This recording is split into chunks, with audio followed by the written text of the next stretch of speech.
Salam damai dan salam sejahtera buat kita semua, khususnya bagi jemaat GPIB Betania Makassar, bersama dengan seluruh jemaat GPIB dimanapun Anda berada, juga tentu buat setiap pribadi yang dapat mengakses layanan firman ini bersama kami.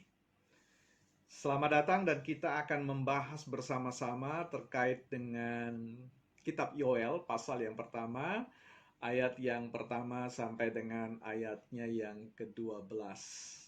Sebelum kita akan membahas ini lebih jauh lagi, saya ingin memberikan beberapa catatan untuk menjadi penuntun bagi kita untuk masuk lebih jauh pada teks dan konteks yang ingin kita renungkan bersama.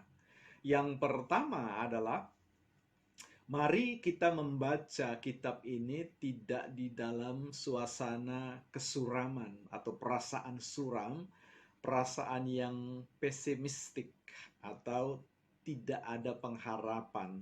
Sebab ketika Anda membaca kitab ini, kita sedang melihat ada rancangan detail, ya, apa yang akan terjadi pada sebuah umat yang kalau dibaca ayat demi ayat, ya, sungguh satu situasi yang kalau kita hadapi ini sebagai sebuah kengerian, ya, sebagai sebuah peristiwa dalam hidup yang membuat kita ya hopeless atau sama sekali tidak memiliki sukacita lagi.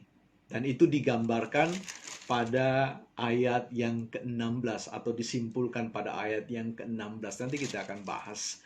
Yang kedua, ketika Anda membaca ini, ya, hendaknya tidak tergoda atau terpancing untuk segera menghubungkan antara situasi umat Allah pada konteks Yoel ini dengan situasi kita pada konteks COVID-19 ini. Sama sekali tidak sebangun atau tidak setara situasi yang diperhadapkan itu. Mengapa saya katakan demikian? Sebab pada saat itu Allah sedang berbicara kepada sebuah umat, pada satu umat, yaitu umatnya Israel, terkait dengan ya didikan bagaimana mereka harus hidup di hadapan Allah. Pada konteks yang sekarang, kalau kita mau bicara tentang COVID-19, maka COVID-19 ini bukan bicara kepada sebuah umat sebagai orang yang percaya, tetapi kepada setiap manusia dalam keragaman kepercayaan menerima satu situasi yang sama, diperhadapkan ya dan menerima dampak dari situasi yang sama. Jadi ini tidak sebangun. Nah, yang ketiga adalah mari lihat bahwa konteks teks dan konteks ini ya itu berada pada ya, rangkaian kitab Perjanjian Lama yang mengisahkan tentang ya bagaimana relasi umat Allah, bagaimana pendisiplinan tentang perilaku umat Allah itu yang berbeda dengan apa yang berlaku pada kita sekarang. Kita hidup pada zaman perjanjian baru, zaman pencurahan di mana Roh Kudus itu berkarya dalam hidup kita, Kristus dan Roh Kudus berkarya dalam hidup kita. Pada zaman sebelumnya, ya di situ baru dikatakan Allah akan mencurahkan. Kita telah mengalami proses pencurahan itu, tetapi pada umat Allah pada saat itu konteksnya berlainan. Jadi sekali lagi ketika kita bicara tentang hal ini, jangan sampai nanti kita terjebak pada satu situasi untuk menyederhanakan semua konteks, semua masalah yang kita hadapi, seolah-olah kita mau mengatakan bahwa COVID-19 ini adalah cara Allah untuk membalik kita bertobat supaya bertobat dan datang kepadanya. Kalau ini ya menjadi ujuk-ujuk orang bilang tiba-tiba menjadi sebuah kesadaran berpikir Anda atau kesimpulan yang Anda buat, ini sesungguhnya mementahkan karya salib lagi, karya Kristus, ya. Sekali lagi, apa yang kita alami sekarang ini tidak berbicara pada tingkatan di mana supaya kita bertobat dan supaya Allah kemudian menyelamatkan kita dan sebagainya. Tidak. Saya akan bahas tentang hal itu lebih jauh. Mari kita lihat pada kitab Yoel pada pasal yang pertama, ayat yang pertama sampai dengan ayat yang ke-12. Perhatikan bersama-sama. Allah ingin Yoel bercerita kepada para tua-tua ya, untuk mereka menceritakan kepada orang tua ya, kepada umat agar apa yang ingin disampaikan ini akan digenerasikan atau diregenerasikan, diturun-temurunkan ya cerita atau apa yang berlaku pada situasi ini. Allah menyampaikan kepada Yoel supaya para tua-tua untuk mendengar bahwa apa yang akan dialami ini adalah satu buah peristiwa yang belum pernah terjadi baik pada masa saat itu dan masa sebelum, atau disebut dengan masa di mana nenek moyang mereka hidup berelasi dengan Allah. Jadi ini adalah satu peristiwa terbaru, peristiwa yang sungguh-sungguh jauh lebih dahsyat ya, atau dahsyat ya, yang sama sekali tidak ada padanannya pada rujukan sejarah di masa yang lalu. Dan ini diharapkan akan menjadi satu pengingat yang terus-menerus kepada regenerasi, bahkan sampai hari ini kita sebagai entah apa sebutannya. Yang jelas kita sekarang menyaksikan cerita itu, membaca kisah itu, mendengar kisah itu, bahwa umat Allah pada suatu masa sedang diperhadapkan pada sebuah tindakan penghukuman Allah, tindakan pendisiplinan Allah terkait dengan apa yang mereka lakukan selama hidup mereka. Tentu Allah mengingatkan kepada bangsa Israel bahwa ada pada satu masa di mana mereka diperhadapkan pada dua kondisi, bahwa hari ini aku memperhadapkan kamu terhadap dua kenyataan hidup, yaitu berkat dan kutuk. Kalau engkau berjalan pada berkat, maka engkau akan menerima segala sesuatu yang aku letakkan di jalan berkat itu. Tetapi kalau kamu memilih jalan di lintasan jalan kutuk, maka segala sesuatu yang terletak di dalamnya engkau akan alami.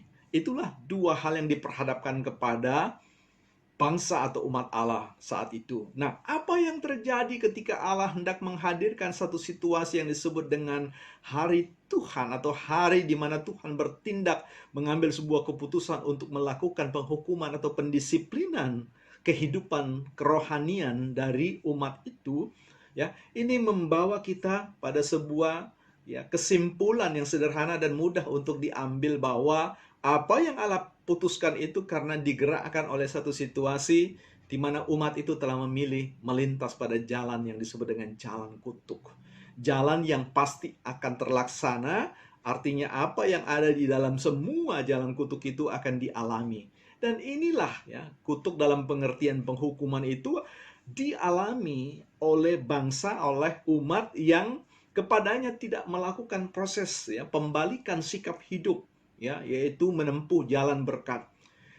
Didetailkan atau dirincikan tentang apa yang mereka akan alami dari ayat yang keempat, bahwa apa yang ditinggalkan belalang pengertip telah dimakan belalang pindahan, apa yang ditinggalkan belalang pindahan telah dimakan belalang pelompat, dan apa yang ditinggalkan belalang pelompat telah dimakan belalang pelahap. Jadi hampir dipastikan bahwa bangsa ini tidak akan mendapatkan apa-apa, sekalipun apa yang dia tanam, apa yang dia usahakan, apa yang dia miliki, segala sesuatu habis, ludes.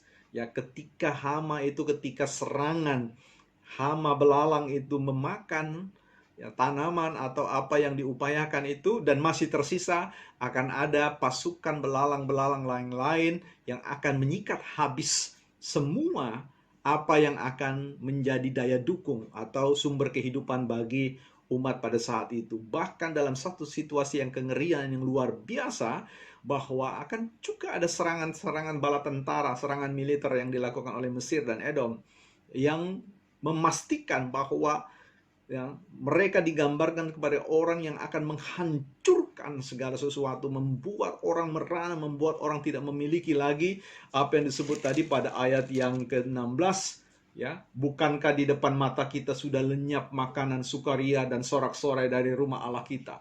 Bahkan sampai kehidupan dalam rumah Allah, bait Allah pun hilang, lenyap sukacita, sorak-sorai, nyanyian-nyanyian yang dipersembahkan kepada Allah. Jadi segala sesuatu yang membuat mereka hidup dan menikmati kehidupan itu diratakan, dihancur leburkan oleh Allah. Nah, itu satu konteks yang kalau kemudian kita baca dan berhenti pada situasi seperti itu, kita akan melihat situasi yang saya katakan tadi, kesuraman, pesimistik, sesuatu yang hopeless, tidak ada harapan karena segala sesuatu dibabat habis, segala sesuatu ditebang oleh Allah, Apa yang disebut dengan tanah gembelaan kemudian menjadi gersang, apa yang menjadi hak hidup bagi hewan-hewan itu pun pada akhirnya juga menanggung segala sesuatu yang Tuhan buat bagi umat Allah, sehingga dipastikan tidak ada lagi makanan, tidak ada lagi sesuatu yang membuat kita bisa tersenyum, tertawa, bahkan menaikkan pujian dengan sukacita yang luar biasa. Tetapi persoalannya tidak sampai di situ. Artinya, sekali lagi saya mau mengatakan, mari kita membaca kitab Yoel ini tidak dalam rangkaian satu pasal, tetapi ada 3 pasal yang ada di dalamnya yang akan membuat gambaran 3 belahan atau 3 bagian yang satu sisi menggambarkan tentang apa yang Tuhan akan lakukan ketika umat Allah tidak mau berbalik, tidak mau datang kepadanya dan kemudian mengambil sikap hidup yang baik. Dan kemudian Allah kemudian memberikan gambaran pengharapan bahwa asal saja engkau berbalik kepadaku, asal saja engkau mengoyakkan hatimu dan bukan pakaianmu, asal saja engkau datang kepadaku, mendengar, mencari aku, mencari pendengaran akan suaraku, maka kepadamu apa yang telah pernah kulakukan kepada bangsa, kepada nenek moyangmu, memperhadapkan berkat itu akan kembali kepadamu. Bahkan apa yang dihancurkan, apa yang dihancurkan oleh belalang tadi, apa yang dihancurkan dengan semua alat-alat yang dilakukan tadi, akan kembali jauh lebih banyak lagi Mari kita lihat ayat yang ke-25 pada pasal yang kedua. Di situ dikatakan, aku akan memulihkan kepadamu tahun-tahun yang hasilnya dimakan habis oleh belalang pindahan, belalang pelompat, belalang pelahap, dan belalang pengerip, tentaraku yang besar yang kukirim ke antara kamu. Maka kamu akan makan banyak kamu akan makan banyak-banyak dan menjadi kenyang. Dan kamu akan memuji-muji nama Tuhan Allahmu yang telah memperlakukan kamu dengan ajaib. Dan umatku tidak akan menjadi malu lagi untuk selama-lamanya. Nah, jadi kalau Anda membaca kitab ini hanya pada pasal 1, kita rasa-rasanya kehilangan sukacita, kehilangan pengharapan. Tetapi ada sebuah kehidupan di balik penghukuman atau pendisiplinan yang Tuhan berikan kepada umat ini, bahwa itu bukan akhir. Hukuman yang datang, malapetaka, bencana yang datang kepada mereka, diperhadapkan kepada mereka, itu bukanlah akhir, the end of the day, atau hari kiamat bagi mereka, hari Tuhan di mana Tuhan menghajar mereka. Tetapi itu adalah hari di mana Allah ingin mengingatkan mereka, menyerukan sebuah pertobatan, sebuah proses pembalikan hidup, supaya mereka mendapatkan apa yang jauh lebih baik, lebih banyak yang disediakan oleh Tuhan, yang kualitasnya adalah jauh berbeda ketika mereka menikmati sebuah kesejahteraan ala mereka, versi mereka, kesejahteraan yang menggabungkan antara kehidupan yang sifatnya duniawi dan juga sifatnya gerejawi atau sebut saja secara rohani, secara spiritual. Karena kita tahu bahwa pada saat itu, apa yang dikatakan oleh sekarang orang bilang gereja jalan, tetapi juga perbuatan jahat juga jalan. Nah, ini yang dulu dilakukan oleh mereka. Mereka menyembah kepada Allah jalan, tetapi juga perilaku hidup mereka di luar bait Allah itu menunjukkan sesuatu yang berbeda. Nah, inilah yang membuat Allah mengatakan kesejahteraan yang engkau nikmati dengan cara hidup yang ambigu atau mendua itu berbeda ketika engkau fokus, ketika engkau mengarahkan, mendengar, mencari suaraku, dan aku akan memberikan apa yang hilang dari apa yang pernah kuhancurkan itu jauh lebih berkualitas. Dan inilah yang pada akhirnya menjadi bahan perenungan bagi kita bersama.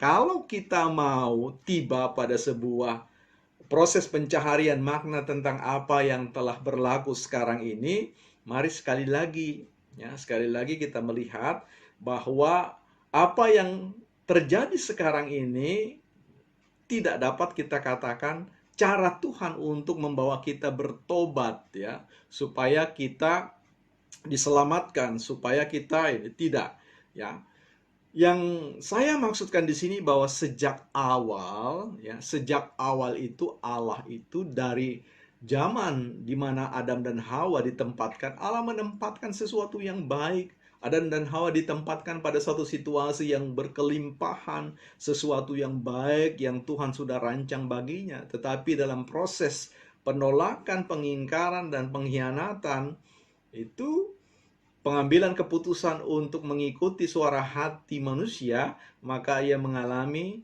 jalan yang disebut dengan melintas di jalan kutuk, yang dimana segala konsekuensinya dialami oleh umat manusia di muka bumi. Sehingga pada titik tertentu Allah menyimpulkan bahwa umatku ini binasa kalau tidak ditolong dengan cara yang lain, yaitu bagaimana Allah memberi dirinya sendiri melalui anaknya untuk mengasihi kita. Sehingga sekali lagi, ini bukan menyangkut tentang sebuah pertobatan yang kalau kita tidak mau berbalik arah, maka Tuhan akan menghukum kita, ya.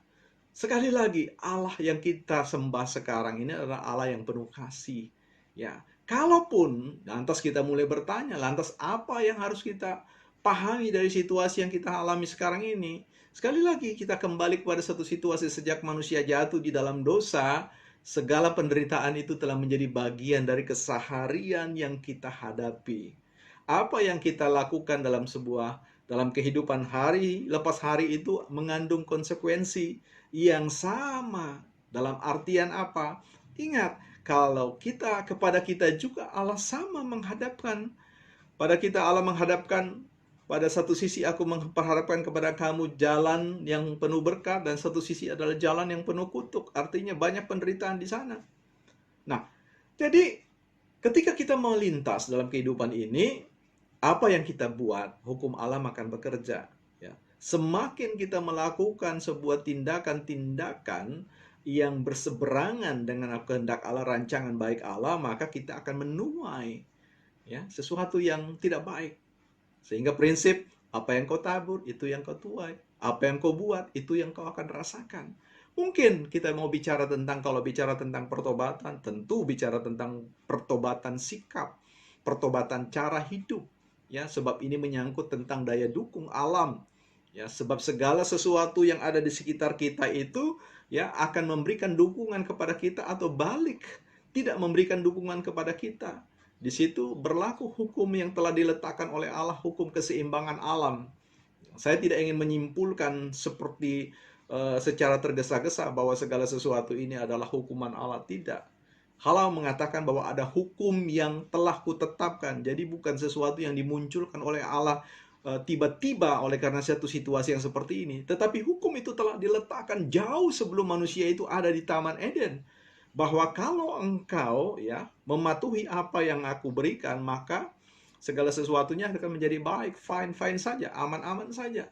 Tetapi kenyataan yang harus kita terima secara sejarah, ya, hari ini kita berada pada satu situasi bahwa sekali lagi kita hidup pada satu konteks di dunia yang telah mengalami kerusakan yang luar biasa hebatnya oleh karena perilaku hidup kita juga. Karena itu dalam perjalanan kita ke depan penting untuk kembali secara pribadi untuk memperbaiki cara hidup kita.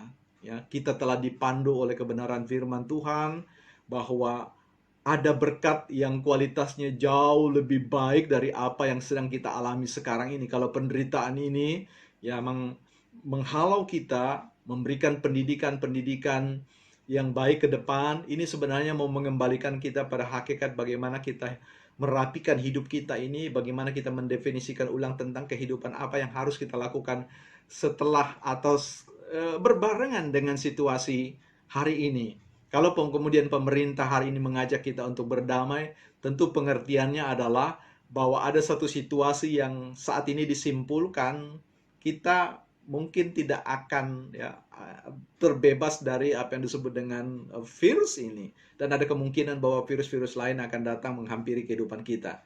Nah, tetapi kita diundang untuk membangun sebuah gaya hidup baru yang tentunya sebenarnya menjadi sebuah gaya hidup yang telah ditetapkan oleh Allah sejak awal.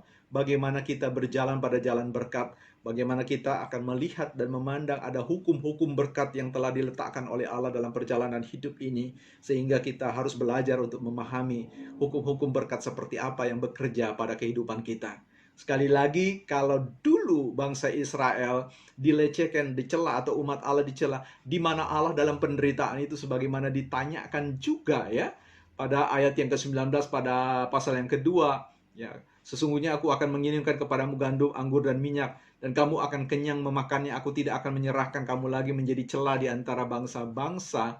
Di mana sebelumnya orang bertanya pada ayat yang ke-17, ya, di mana Allah mereka? Mengapa orang berkata di antara bangsa, di mana Allah mereka? Sekali lagi, mungkin Anda bertanya, di mana Allah dalam situasi seperti ini? Allah itu ada di dalam diri kita. God in you. Allah berada di dalam kehidupan kita hari demi hari. Ia tidak meninggalkan. Situasi yang kita alami adalah situasi yang dialami dalam berbagai-bagai rupa. Penderitaan yang dialami oleh mereka-mereka juga yang jauh sebelum kita ada. Bahkan nanti setelah kita tidak ada di muka bumi ini. Tetapi percayalah, ya, Allah tidak pernah tidak ada. Allah selalu ada di dalam kehidupan kita. Oleh karena itu, mari, apa yang kemudian dapat kita pelajari pada kebenaran firman kali ini? Saya ingin menyederhanakannya, meringkasnya pada Yoel pasal yang ketiga ayat yang ke-10. Saya mau bacakan. Tempalah mata bajakmu menjadi pedang dan pisau-pisaumu pemangkasmu menjadi tombak. Baiklah orang yang tidak berdaya berkata, aku ini pahlawan. Kita lihat pasal persatu kesuraman yang terjadi, tapi kita tidak boleh membaca dalam versi kesuraman. Kita hanya membaca sebuah sejarah. Kemudian pada ayat yang kedua kita membaca tentang adanya ajakan Tuhan, bagaimana kemuliaan Tuhan itu akan dinyatakan kembali bagi mereka yang datang kepadanya. Dan yang ketiga, pada konteks yang namanya rehabilitasi atau perbaikan hidup. Ya, mungkin Anda dan saya hari ini sedang terperangkap atau terpuruk dalam kondisi ketidakberdayaan. Satu situasi di mana rasa-rasanya sudah selesai, sudah habis. Ya, masa depan Anda dan saya pada saat ini ketika COVID-19 ini hadir. Tetapi baiklah kita diundang oleh kebenaran Tuhan pada saat ini untuk mengatakan bahwa Allah tetap hadir di dalam diri kita. Ya, Allah tetap ya senantiasa memberikan kita kehidupan yang lebih baik lagi. Sederhana saja. Bangun komunikasi yang baik dengan Tuhan. Hubungkan diri kita senantiasa dengan Tuhan. Alamilah hari-hari itu bersama dengan Tuhan. Maka percayalah, masalah itu semakin mengecil. Sebab penglihatan kita, iman kita kepada Allah semakin membesar. Sehingga kita dapat juga merasakan kuasa penyertaan Tuhan. Masih banyak hal-hal yang melimpah. Hal-hal yang dapat membuat kita bersuka cita. Hal-hal yang membuat kita memiliki pengharapan tentang hari yang akan datang. Hari yang esok. Tidak peduli apakah virus itu berjalan bersisihan, bersebelahan dengan kita. Tetapi kita selalu datang kepada Tuhan untuk berserah. Untuk melindungi kita dari segala sesuatu. Bukankah kita sejak dahulu telah berdoa hal yang semacam itu? Ya Tuhan, lindungi kami, jauhkan kami dari pencobaan, dari mara bahaya. Hari ini juga doanya masih sama. Kita berdoa apapun mara bahaya yang ada di sekitar kita, kita mendoakan supaya mara bahaya itu tidak menyentuh kita. Kalaupun dia menyentuh kita, maka kebahagiaan kita akan segera kita rasakan pada dimensi yang lain, yaitu dimensi kehidupan bersama dengan Tuhan di surga. Saya mau mengatakan pada mereka yang lemah, letih, lesu, berbeban berat, mari kita katakan, aku berdaya di dalam Tuhan. Aku memiliki pengharapan di dalam Tuhan. Aku ini pahlawan. Aku akan mengusahakan kehidupan ini. Aku akan melakukan bagianku, dan Tuhan akan melakukan bagiannya. Bangkitkan semangat, bangkitkan kegirangan dalam rumah kita masing-masing, dimanapun kita berada, apakah secara online atau bersama dengan keluarga secara offline. Dimanapun kita berada, jangan sampai kesuraman tentang penderitaan yang kita alami ini merenggut sukacita kita di dalam Tuhan. Sebab Tuhan selalu mengatakan, bersukacitalah senantiasa di dalam segala hal. Sekali lagi, bersukacitalah. Tidak ada situasi yang harus membuat kita kehilangan sukacita itu. Memang situasi ini berat, tetapi katakan, di dalam Tuhan segala sesuatunya akan diangkat. Pikulah kuk, serahkanlah beban itu kepada Tuhan, sebab ya beban itu akan diringankan bagi kita. Apa yang kita rasakan berat di dalam Tuhan akan menjadi ringan. Terima kasih. Semoga menjadi berkat. Tuhan Yesus memberkati.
satu